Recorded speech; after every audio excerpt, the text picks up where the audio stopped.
आप देख रहे हैं प्राइम टीवी और मैं हूं आपके साथ मुस्कान अजमानी। 4 बजे की 4 बड़ी खबरों में आज हम बात करेंगे 2024 के चुनाव से पहले कांग्रेस ने जो बड़ा फैसला लिया है उसकी बात करेंगे।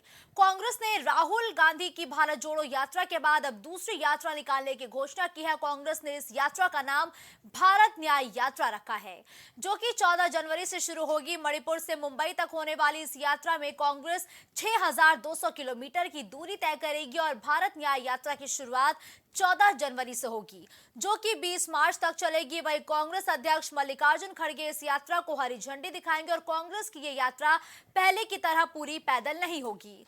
इस मेगा यात्रा में बस का इस्तेमाल किया जाएगा, जिनके जरिए 14 राज्यों के 85 जिलों को कवर करने का लक्ष्य है और 6200 किलोमीटर की इस यात्रा में कांग्रेस जिन राज्यों को कवर करेगी उसमें मणिपुर, नागालैंड, असम, मेघालय, पश्चिम बंगाल, बिहार, झारखंड, ओडिशा के साथ ही यूपी, छत्तीसगढ़, राजस्थान, गुजरात और महाराष्ट्र शामिल है।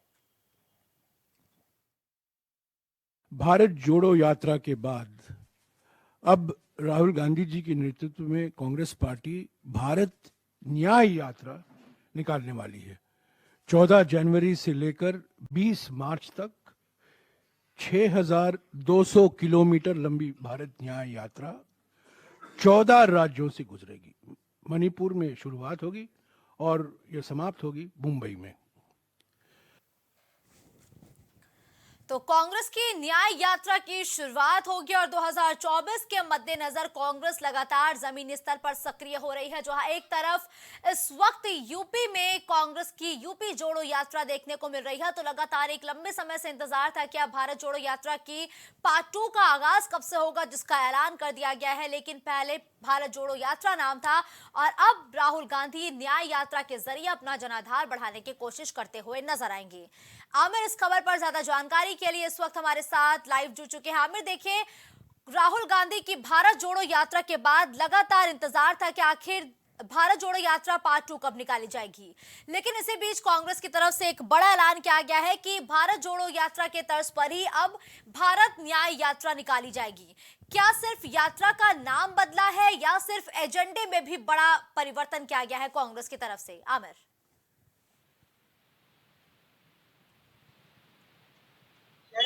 ये यात्रा जो है लगभग 85 जिलों से निकलेगी, 14 राज्यों के। और एजेंडा वही है कि लोगों तक पहुंचना और जनता की आवाज उठाना। महंगाई, बेरोजगारी है और तमाम मुद्दे हैं, किसानों के मुद्दे हैं, उनके मुद्दे उठाना मेन यात्रा का मकसद होगा। बिल्कुल ठीक है। देखिए आमिर, लोकसभा चुनाव से पहले कांग्रेस लगातार अपना जनाधार बढ़ाने की कोशिश कर रही है, लेकिन लगातार जो देशवासी है उनको भारत जोड़ो यात्रा का इंतजार था। ऐसे में कांग्रेस ने आखिर अपनी इस यात्रा का नाम भारत न्याय यात्रा ही क्यों रखा? देखिए, पहले भारत जोड़ो यात्रा निकाली थी राहुल गांधी ने, उत्तर प्रदेश में यूपी जोड़ो यात्रा निकाली गई। अब भारत न्याय यात्रा के नाम से जो राहुल गांधी यात्रा निकालेंगे, इसमें मेन रूप से वो आर्थिक न्याय, सामाजिक न्याय और राजनीतिक न्याय, इन मुद्दों को लेकर जनता के बीच में जाएंगे और जनता से संवाद करेंगे कि लोगों से क्या उनको परेशानी है और इससे जो संबंधित चीजें हैं वो इस बार वो उजागर करने वाले हैं। 85 से ज्यादा जिलों को कवर करेंगे, 14 से ज्यादा राज्य हैं और इसमें तमाम नेता भी और कांग्रेस के शामिल हो सकते हैं। बहुत बड़ी यात्रा होगी और इससे कांग्रेस बहुत बड़ा मैसेज देगी चुनाव से पहले। बिल्कुल ठीक कहा आमिर आपने कि एक बेहद ही बड़ी यात्रा होगी, क्योंकि तकरीबन 6000 से ज्यादा किलोमीटर की यात्रा जो है कांग्रेस की देखने को मिलेगी, लेकिन ये बस के जरिए कवर की जाएगी। तो देखिए, जिस तरीके से आमिर लगातार हम ये जिक्र कर रहे हैं कि कई नेताओं को भी न्योता भेजा गया है, क्या विपक्षी दलों के नेताओं को भी इस यात्रा में बुलाया जाएगा क्या? तो देखिए, जो गठबंधन के नेता हैं वो हो सकता है इसमें शामिल हो और वैसे कांग्रेस के जो नेता हैं, वरिष्ठ नेता हैं राहुल गांधी के साथ, वो तो सब जुड़ेंगे ही। अलग अलग राज्यों के नेता भी जुड़ेंगे और तमाम नेता जुड़ सकते हैं इसमें, बिल्कुल। बिल्कुल ठीक है, धन्यवाद आमिर इस खबर पर हमारे साथ जुड़ने के लिए।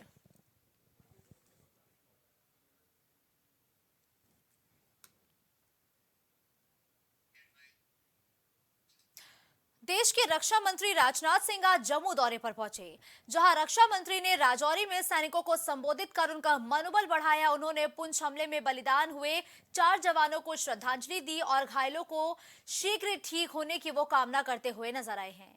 साथ ही उन्होंने कहा कि जल्द ही आतंकियों का सफाया किया जाएगा, इस बात का उन्हें विश्वास है। और राजौरी में सैनिकों को संबोधित करते हुए केंद्रीय रक्षा मंत्री ने कहा कि हमारे लिए हर सैनिक महत्वपूर्ण है, हमारा हर एक सैनिक परिवार का सदस्य के समान है। आपके ऊपर कोई नजर डाले ये हम कतई बर्दाश्त नहीं करेंगे। इस तरीके की घटनाओं को रोकने में सिक्योरिटी और इंटेलिजेंस एजेंसी दोनों महत्वपूर्ण भूमिका निभाते हैं। इसके लिए शासन की तरफ से जिस भी सहयोग की आवश्यकता होगी उसके लिए सरकार का खजाना खुला हुआ है। आर्मी चीफ ने उसके बाद भी जाकर जो बहुत सारी जानकारियां दी, हम सब के लिए भी सबसे दुखद घटना यह रही है कि हमारे 4 जवान यहां शहीद हुए। सबसे पहले मैं अपने शहीद जवानों को अपनी श्रद्धांजलि अर्पित करता हूं, भारत का रक्षा मंत्री होने के नाते, भारत का नागरिक होने के नाते, और साथ ही उनके परिवार के प्रति भी अपनी हार्दिक संवेदना व्यक्त करता हूं। और जो हमारे सैनिक घायल हुए हैं उनके शीघ्र स्वस्थ होने की भी मैं ईश्वर से कामना करता हूं। और मैं आपको आश्वस्त करना चाहता हूं कि घटना की गंभीरता को देखते हुए जो भी आवश्यक और जो भी उचित कदम है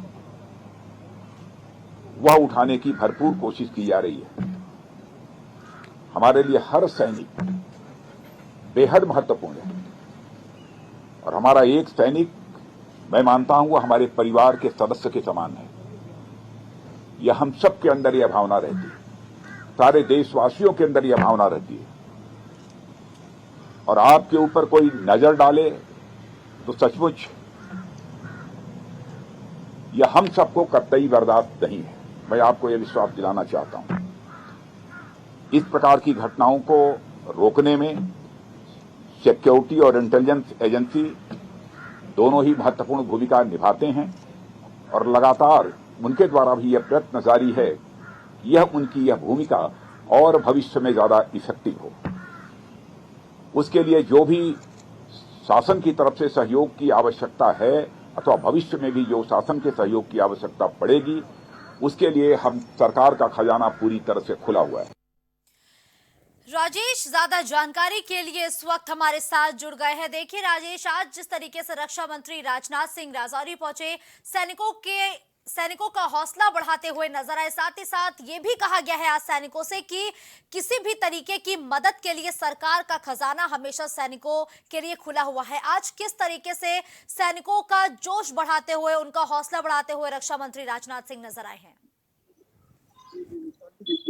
आज हमारे देश के रक्षा मंत्री राजनाथ सिंह, अभी घटना हुई थी जिसमें 4 जवान हमारे शहीद हो गए थे और कुछ घायल हुए थे, उनको 4 जवानों को वहां पर श्रद्धांजलि दी और जो घायल हुए हैं उनको जल्दी ही स्वस्थ होने की उन्होंने कामना की है। साथ ही साथ उन्होंने ये भी कहा है कि हमारे देश के सैनिक वो हमारे लिए बहुत ही महत्वपूर्ण है। यहाँ तक कि उन्होंने ये भी कह दिया कि देश का हर एक सैनिक हमारे परिवार का सदस्य है। और दूसरी चीज उन्होंने ये भी कहा है कि जो भी सैनिक हमारे देश में है, हमारे देश में काम कर रहे हैं, हमारे देश के लिए काम कर रहे हैं, हमारे शासन पर वहाँ पर सीमा पर जो अपने बलिदान को न्यौछावर कर रहे हैं, उनके लिए हमारी सरकार हर तरह से तैयार है। और दूसरी चीज ये भी है कि उन्होंने राजनाथ सिंह ने ये भी कहा कि सरकार इसके लिए बिल्कुल पूरी तरह से तैयार है, चाहे हमारे एजेंसियां हों, चाहे राज्य एजेंसियां हों, जो भी हैं सब पूरी तरह से तैयार हैं। जी मुस्कान जी। बिल्कुल, देखिए राजेश, आज जिस तरीके से रक्षा मंत्री राजनाथ सिंह ने सैनिकों का हौसला बढ़ाया है, साथ ही शहीद सैनिकों को श्रद्धांजलि अर्पित की है, इसके जरिए आतंकियों को क्या संदेश दिया गया है? मुस्कान जी, आतंकियों के लिए उन्होंने एक बहुत बड़ा संदेश दिया है कि अगर इस तरह की घटनाएं अगर होती हैं तो उनको किसी भी तरह से बख्शा नहीं जाएगा और मैं किसी तरह से, हम और हमारी सरकार किसी भी तरह से उनको छोड़ेगी नहीं। दूसरी चीज उन्होंने ये भी कहा है, इसके लिए हमें चाहे हमारे देश का खजाना पूरी तरह से खुला हुआ है, चाहे जो भी जरूरत पड़ेगी हम उसके लिए हर समय हर वक्त तैयार हैं। बिल्कुल राजेश, आपको वो भी दौर याद होगा जब 2019 के दौरान सर्जिकल स्ट्राइक का मुद्दा जोर शोर से सुनने को मिला था। एकाएक ये खबर आई थी कि आतंकियों के मंसूबों को तोड़ने के लिए हमारे सैनिक उनके घर में घुसकर उनको मारते हुए नजर आए थे। क्या कुछ ऐसी ही खबर जल्द ही एक बार फिर से देखने को मिल सकती है, जिस तरीके से आज रक्षा मंत्री राजनाथ सिंह ने ये बड़ी बातें कही हैं? जी मुस्कान जी, राजनाथ सिंह ने जो कहा है कि अगर आतंकवादी या घुसपैठिए ये बंद नहीं करते हैं तो हम उनके घर में घुसकर मारेंगे। किसी भी तरह से ये बर्दाश्त नहीं किया जाएगा। ये बिल्कुल किसी तरह से हम बर्दाश्त नहीं करेंगे, ना हमारी सरकार बर्दाश्त करेगी। उनको हर हाल में इसका सबक हमें सिखाना ही पड़ेगा। जी मुस्कान जी, बिल्कुल। देखिए, लेकिन राजेश, लगातार सरकार कदम उठा रही है, इंटेलिजेंस जो एजेंसियां हैं वो लगातार सक्रिय है, लेकिन उसके बावजूद भी लगातार आतंकी गतिविधियां जम्मू कश्मीर में रुक नहीं पा रही हैं। ऐसे में इनको सख्ती से रोकने के लिए सरकार फिलहाल क्या प्लान अपना रही है, किस रणनीति पर काम कर रही है? जी मुस्कान जी, अगर देखा जाए तो सरकार इस पे हर तरह से कदम उठा रही है कि किस तरह से हम आतंकी गतिविधियों को रोक सकते हैं। तो जितने भी तरह के कदम हैं, जितने भी तरह की एजेंसियां हैं, वो सब कुछ सरकार, हमारे देश की सरकार पूरी तरह से लगा रही है, पूरी तरह से तत्पर है कि किसी तरह से हमारे देश में आतंकी घुसपैठ न करने पाए। जिसके लिए सारी तरह की एजेंसियां लगी हुई, चाहे इंटेलिजेंस हो, चाहे रॉ हो, उसके लिए हर तरह से काम कर रही है। और आने वाले समय में हर तरह की जो भी मुमकिन कोशिशें हैं हमारी सरकार करती रहेगी, ये हमारे रक्षा मंत्री राजनाथ सिंह ने कहा। जी बिल्कुल ठीक है, धन्यवाद राजेश इस खबर पर हमारे साथ जुड़ने के लिए।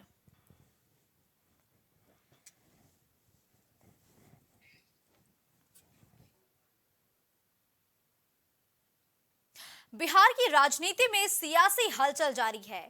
इसी बीच आज नीतीश कुमार दिल्ली दौरे पर जाएंगे और मिली जानकारी के मुताबिक बिहार के सीएम नीतीश कुमार के करीबी नेता राजीव रंजन सिंह उर्फ ललन सिंह जेडीयू के राष्ट्रीय अध्यक्ष का पद छोड़ना चाहते हैं।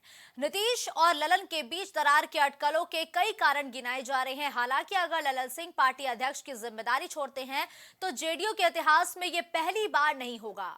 इससे पहले भी नीतीश के बेहद करीबी नेता उनसे दूर हुए हैं, यहां तक कि पार्टी छोड़कर अन्य दलों में शामिल भी हो गए हैं। इसी बीच सीएम नीतीश के दिल्ली दौरे से सियासी हलचल तेज हो गई है। तो दिल्ली दौरे पर जाएंगे नीतीश कुमार, इससे सियासी हलचल तेज हो गई है क्योंकि नीतीश कुमार लगातार एक्शन में नजर आ रहे हैं। जब से ललन सिंह ने साफ तौर पर एक इस्तीफे की बात की खबरें लगातार सामने आई थी, उसके बीच आज नीतीश कुमार का दिल्ली दौरा कई मायनों में अहम माना जा रहा है।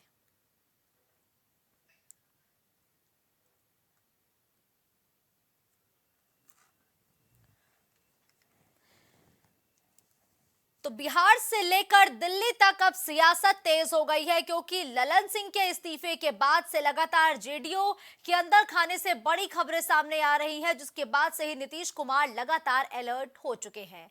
इसी बीच आज नीतीश कुमार दिल्ली दौरे पर जाएंगे। अब ये देखना बेहद दिलचस्प होगा कि आखिर जेडीयू का आगे का प्लान क्या है। दरअसल 2022 में भी नीतीश के कई करीबी नेता उनसे दूर हो चुके हैं। अब ऐसे में अटकलें हैं कि ललन सिंह अगर इस्तीफा देंगे तो आखिर किस तरीके से तगड़ा झटका जेडीयू को लगेगा। अजय इस खबर पर ज्यादा जानकारी के लिए हमारे साथ जुड़ चुके हैं। अजय, देखिए, लगातार नीतीश यादव की मुश्किलें बढ़ती जा रही हैं। इसी बीच एक और बड़ी खबर लगातार सामने आ रही है कि ललन सिंह इस्तीफा दे सकते हैं और लगातार हम ये जिक्र भी कर रहे हैं कि तगड़ा और बड़ा झटका पार्टी को लग सकता है अगर ऐसा होता है तो। इसी बीच जिस तरीके से नीतीश कुमार दिल्ली जा रहे हैं, क्या वजह मानी जाए इसके पीछे? जी नुकसान, आपको बता दें कि जनता दल यूनाइटेड नाम तो है जेडीयू जनता दल यूनाइटेड, लेकिन यूनाइटेड वाली बात, वहाँ यूनिटी का कोई बात ही नजर नहीं आ रही। इस समय जनता दल यूनाइटेड में काफी उठापटक का माहौल है और सबसे बड़ी बात ये भी निकल के आ रही है कि हो सकता है, जैसा कि प्राइम टीवी के सूत्रों को ये पहले ही पता चल चुका था कि 29 तारीख को कुछ बड़ा होने वाला है। वो 29 तारीख को बड़ा जो होने वाला था, क्या यही तो बड़ा नहीं कि ललन सिंह इस्तीफा दे सकते हैं? तो सबसे बड़ी बात ये भी निकल के आ रही है, जो ललन सिंह अगर इस्तीफा देते हैं तो फिर बागडोर किसकी? लेकिन वजह क्या आ रही है कि ललन सिंह के इस्तीफे की खबर आ रही है। तो इसके पीछे अगर हम जाएं तो निकल के यह आ रहा है कि आज नीतीश कुमार का दिल्ली दौरा है, लेकिन उससे पहले जो कल से वो उठापटक का माहौल बना, उसके पीछे दो वजहें आ रही है। कि पहली तो वजह ये कही जा रही थी कि शायद इंडिया गठबंधन में जो नीतीश कुमार चाहते थे शायद उनको वो स्थान या वो तवज्जो नहीं मिली है। और दूसरी सबसे बड़ी बात ये निकल के आ रही कि शायद आरजेडी से करीबी होने की वजह से लल्लन सिंह को ये गाज गिरने की बात हो रही है। बिल्कुल, देखिए बिल्कुल लाजमी है अजय की सियासत तेज हो चुकी है क्योंकि 24 का चुनाव नजदीक है। ऐसे में हर एक पार्टी के लिए जरूरी है कि वो अपने मजबूत और दिग्गज नेता को अपने साथ जोड़े रखे। लेकिन देखिए अजय, जिस तरीके से बिहार की सियासत में उठापटक देखने को मिल रहा है, ललन सिंह के इस्तीफे की बात लगातार सामने आ रही है। इस बीच जेडीयू की तरफ से क्या जानकारी मिल पा रही है? जो सूत्र है लगातार वो क्या बता रहे हैं? ये अभी ये कहना तो मुश्किल है। ये जरूर है कि कुछ अच्छा नहीं है वहाँ जेडीयू में। इसी वजह से 29 तारीख को एक नीतीश कुमार ने राष्ट्रीय कार्यकारिणी की बैठक बुलाई, जिसमें ये सीधे तौर पे कहा गया कि सभी पदाधिकारी वहाँ उपस्थित रहे। और सबसे बड़ी बात, अगर ये ललन सिंह इस्तीफा देते हैं, और वो इस्तीफा की कल पेशकश उन्होंने कर भी दी थी, लेकिन अंदरूनी सूत्रों के अनुसार ये पता चला कि इस्तीफा अपनी बातचीत की वजह से अभी रोका गया। हो सकता है कि 29 तारीख को ये इस पर फैसला आ जाएगा। लेकिन उससे पहले जो खबर निकल के आ रही, अगर ललन सिंह इस्तीफा देते हैं तो बागडोर किसके पास जाएगी? तो उसमें बहुत सारे नाम निकल के आ रहे हैं। यहाँ तक कि हो सकता है सीपी सिंह को वापस बुलाया जाए। लेकिन सीपी सिंह की भी पिछली बार किसी चरित्रता की वजह से उनकी भी गई थी, फिर ललन सिंह को जिम्मेदारी दी गई थी। लेकिन अब एक मामला ये भी हो सकता है कि इंडिया गठबंधन और 2024 लोकसभा के चुनाव के मद्देनजर नीतीश कुमार शायद अध्यक्ष के पद की बागडोर खुद अपने पास रखना चाहते हैं। और पार्टी में सबके तेज कसे जा रहे हैं कि कोई भी पार्टी से इधर उधर ना जाए। पहले भी ये नीतीश कुमार के करीबी नेताओं ने नीतीश कुमार का साथ छोड़ दिया था। इस बार वो ऐसा बिल्कुल नहीं चाहते। जब 2024 अपना अस्तित्व बचाओ तक की नौबत आ गई है। जी देखिए, लाजमी है कि अब सियासत तो तेज होगी क्योंकि हम ये भी जिक्र कर रहे हैं कि 24 का चुनाव नजदीक है। देखिए, अगर ललन सिंह जेडीयू से अलग होते हैं तो क्या अटकलें हैं कि वो किस पार्टी का हिस्सा बन सकते हैं? क्या कोई ऐसी तस्वीरें, कोई ऐसी खबर है जिससे कहा जाए कि किस पार्टी का रास्ता उनके लिए खुला है? ये कहना तो अभी जल्दीबाजी होगी, लेकिन जाहिर सी बात है, आप सभी दर्शकों को, प्राइम टीवी के सभी दर्शकों को मालूम है, अगर ललन सिंह पार्टी से अगर किसी वजह से जाते तो वो कहाँ जा सकते हैं। ये कहना अभी जल्दबाजी होगी। लेकिन आपको सभी को पता है कि 2024 में बीजेपी हर डंडे अपनाती है। चाहे वो पिछले दिनों आप महाराष्ट्र में देख सकते हैं, मध्य प्रदेश में देख सकते हैं, अब शायद ऐसे ही बिहार की बारी भी हो सकती है। तो किसी भी आधार पे बीजेपी 2024 का रण जीतना चाहती है। इसके मद्देनजर वो सभी तैयारियों से परिपूर्ण हो चुकी, चाहे साम दाम दंड भेद जैसे भी वो उसे सत्ता हासिल करने की बात होगी। जी बिल्कुल अजय, ठीक है, 29 तारीख का इंतजार करते हैं, देखते हैं कि जेडीयू में वाकई जो खबरें निकल के सामने आ रही है वो कितनी सही है। धन्यवाद इस खबर पर हमारे साथ जुड़ने के लिए अजय।